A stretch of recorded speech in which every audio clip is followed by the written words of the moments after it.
At this moment in hockey history, the Nashville Predators currently find themselves in a quickly tightening Central Division. Fourth place overall after 47 games, skated a record of 25, 21, and 151 points. And I mean this, things are tightening up. I'm going to update the whole Central Division here in a second, but let me give you the Preds scenario first. The Preds are 11 points out of third place, which is an automatic qualifying spot for the NHL playoffs. And we're in the second half of the season now, so we're going to have to start talking about that a lot more. And 13 points out of first place and only 2 points ahead of the fifth place Arizona Coyotes. Nashville Predators' next game will take place on the road and will be in division against the Minnesota Wild. The Preds have a road record of 12-9-1. They've scored 144 goals this season. They've given up 146 against. That's a goal differential of -2. Now, for the Minnesota Wild, they have a record of 21-21-5, 47 points on home ice, a record of 12-9-3. They've scored 145 goals, and they've given up 160 against. That's a goal differential of -15. They're currently in 7th place. Now, Central Division. Let's update the entire division and give you the big picture. The Winnipeg Jets, Colorado Avalanche, and Dallas Stars are back to the three-team weave. The Winnipeg Jets got extremely hot. They ran away from things, but the Avs and the Stars have caught up to them now. The Winnipeg Jets are still currently in first place after 45 games skated with 64 points on the season. Colorado in second place with 63 points. Dallas Stars in third place with 62 points. So we have a one-game separation between first and third place in the Central Division. Then you'll find the Predators. There's the drop-off right here of 11 points to fourth place in the Central Division at 51 points. Arizona at 49, St. Louis at 48, Minnesota at 47. These four teams now are packed within 2 games. 4 points separating fourth place from seventh place, and the Preds in fourth are playing the seventh place Minnesota Wild. Next, the Chicago Blackhawks, the only team that have not entered the chat yet. That's because they're in last place with only 30 points on the season, and frankly, that's where they're going to remain for the rest of the season. They have a goal differential of -64, by the way. The Preds, once they wrap up this game in Minnesota, which is the first of 3 on a road trip, Saturday in Edmonton, note that special start time, Monday at Ottawa, and then back home to face off against the LA Kings to wrap up the month of January, and the Preds will have a 10-day break. After that, they will come back on February the 10th versus Arizona at home, and then February the 13th versus the New Jersey Devils. That's right, we're already talking about February of 2024. This is the second of 4 regular season meetings between the Preds and their Central Division rival, the Minnesota Wild. They met back on November the 30th at Bridgestone Arena. It was Minnesota scoring the lopsided victory, 6-1. UC Saros got pulled in this game, took the loss, going 11 out of 15 before Lankinen came in and gave up only 2 more goals.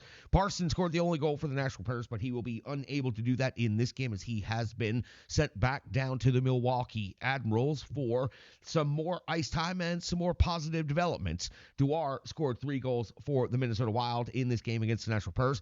Kaprizov, Maroon, and Middleton scored the other goals, each with 1 in that game. Gustafsson got the start, went 26 out of 27, picked up the victory over UC Saros in that game. The Preds just simply looked awful on home ice against the Minnesota Wild. They will meet again on February the 29th. That's right, leap year, the 29th this year. Nashville will be in Minnesota, or versus Minnesota at Bridgestone Arena. And then on the 10th of March, I was getting ahead of myself, the Preds will be in Minnesota to wrap up the regular season series. So again, on March 10th, the Preds and Minnesota Wild will be done for the regular season. Now let's take a look at the Minnesota Wild. I told you their record was 21-21-5, 47 points, less than 4 points behind the Preds. But let's take a look at how they've closed the gap as of late, winning 4 of their last 5. We always like to take a look at the sample size of the most recent 5, and it was on January the 15th. It was a 5-0 victory versus the New York Islanders. On the 18th of January, a 7-3 loss at the Tampa Bay Lightning, but then recovered nicely on this road trip, a 6-4 win at Florida and a 5-2 win at Carolina.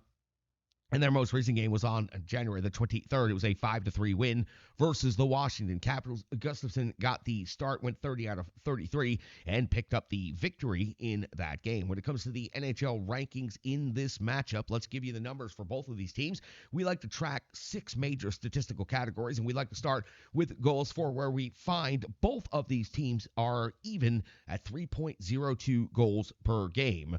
Right there, 18th and 19th overall in the league. league in the goals against category. The Predators are in favor in this one. 3.11 against per game is 16th best in the league. The Minnesota Wild are giving up 3.36 goals per game. That's 25th overall in the NHL. When it comes to shots on goal, it is Minnesota getting 30 on net per game, which is 19th. The Preds 30.8, which is 16th. So again, very, very close in this metric. Very close in this metric as well. Shots against 30.3 for the Preds is 14th overall in the NHL. And shots against for Minnesota is 30.7. That drops them down to 21st overall in the NHL. And again, power play, you'll find very similar statistics between both of these teams. It is the Minnesota Wild with the better rated power play at 20.5% conversion rate is 18th in the league. 32 conversions on 156 opportunities. The Predators converting at an even 20% is 19th overall in the league, one spot behind Minnesota. 33 conversions on 165 power play opportunities. It is in the penalty kill where the Nashville Predators find themselves several spots above the Minnesota Wild. 77.5% is their kill rate. 24th overall is their ranking in the NHL, and 34 power play goals against is how many the Preds have given up on this season. Now, on the other side of the ledger, the Minnesota Wild's kill rate, 72.8%, is 31st, next to last in the NHL, and for a struggling Predators power play as of late, possibly the matchup that they are needing at this moment in time. So the 31st ranking in the NHL, but they've also given up 44 power play goals against on the season. That is an incredibly high number, 10 more than the Nashville Predators. When it comes to the individual statistics for both of these teams, why don't we start with the visiting Nashville Predators, and then we'll update you on Minnesota's stats after the Washington game just last night. Forsberg, 22 and 27 for 49 points for the Nashville Predators. He really needs to get off that number 22 goals. It looks impressive and all, but it's been kind of stagnant for some time, as well as the rest of the Nashville Predators offense. O'Reilly, 17 goals and 23 assists for 40 points. The captain, Roman Jossi's at 9 goals and 31 assists for 40 points. Nyquist, 12 and 24 for 36. Sissons, 12 goals, 12 assists, 24 points. Also, I'd like to start seeing some movement and some shakeup amongst the top 5 in scoring. We have had the same exact top 5 scoring, and the only real movement has been the captain, Roman Josi, catching up to O'Reilly at 40 points. But I'd really like to see some shifting and some movement and some momentum amongst the Nashville Predators offense. Now, when it comes to the Minnesota Wild, now they scored that 5-3 victory against the Washington Capitals, and 4 of their top 5 scorers added to their point total in that game. Kaprizov was the only one that did not. 18 goals, 24 assists, 42 points on the season. Eriksson Ek now 20 goals and 18 assists for 38 points. Matt Zuccarello, 8 goals and 28 assists for 36 points. Matt Zuccarello, the world-class distribution service.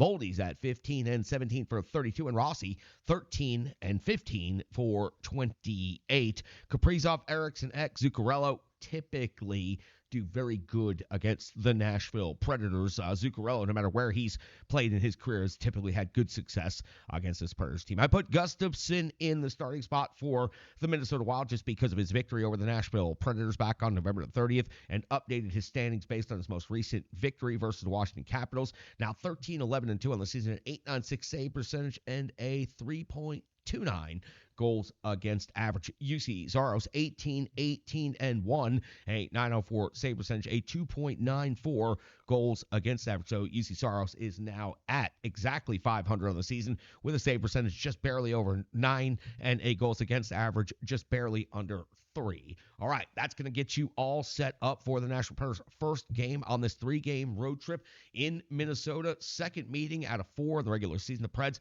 0-1 against the team in 7th place, who's now only 4 points behind the Predators and looking to make a little bit of a leap based on how standings break in the next 24 hours. The Minnesota Wild could find themselves jumping over St. Louis and Arizona, both respectively, and climbing in the Central Division out of what is effectively the new cellar, because the Chicago Blackhawks have taken full ownership over 8th and final position in the Central Division ever since it went to 8 teams. So 7th place is basically the new cellar, and you don't want to find yourself in 7th place. That's going to get you all set up for that game. We got the Rebear Sports full game recap, and that's coming up next right here on the Renegades of Podcast.